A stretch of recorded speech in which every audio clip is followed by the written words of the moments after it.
ولا تحسبن الله غافلا عما يعمل الظالمون إنما يؤخرهم ليوم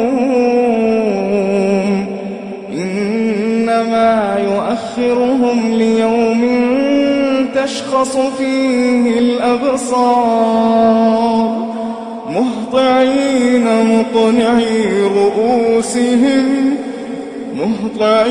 مقنعي رؤوسهم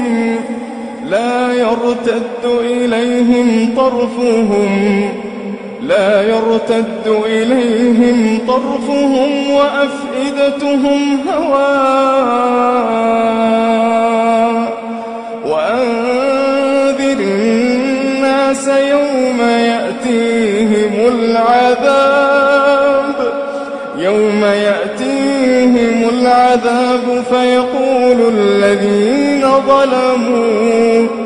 فيقول الذين ظلموا ربنا أخرنا إلى أجل قريب نجب دعوتك ونتبع الرسل أولم تكونوا أقسمتم من قبل ما لكم من زوال وسكنتم في مساكن الذين ظلموا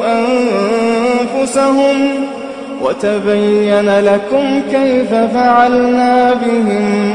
وضربنا لكم الأمثال وقد مكروا مكرهم وعند الله مكرهم وإن كان مكرهم لتزول منه الجبال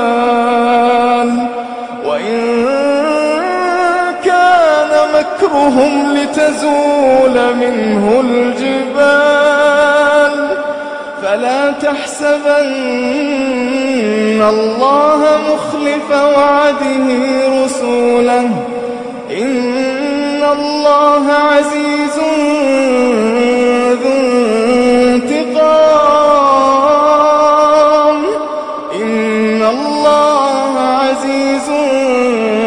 ذو انتقام يوم تبدل الأرض غير الأرض والسماوات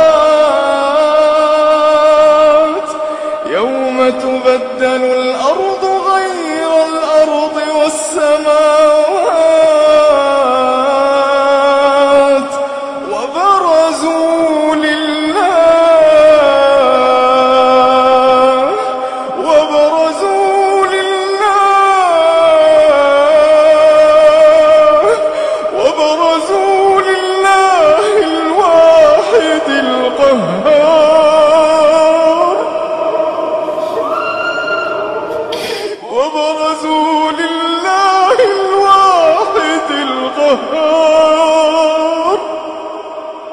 وترى المجرمين يومئذ مقرنين في الأصفاد سرابيلهم من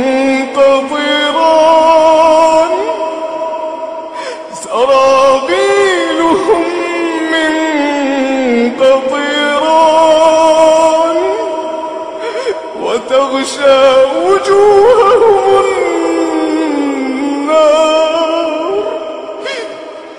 وتغشى وجوههم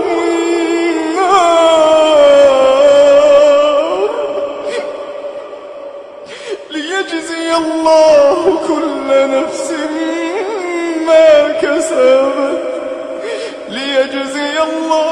كل نفس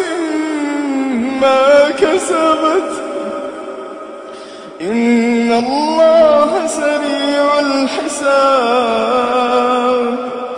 هذا بلاغ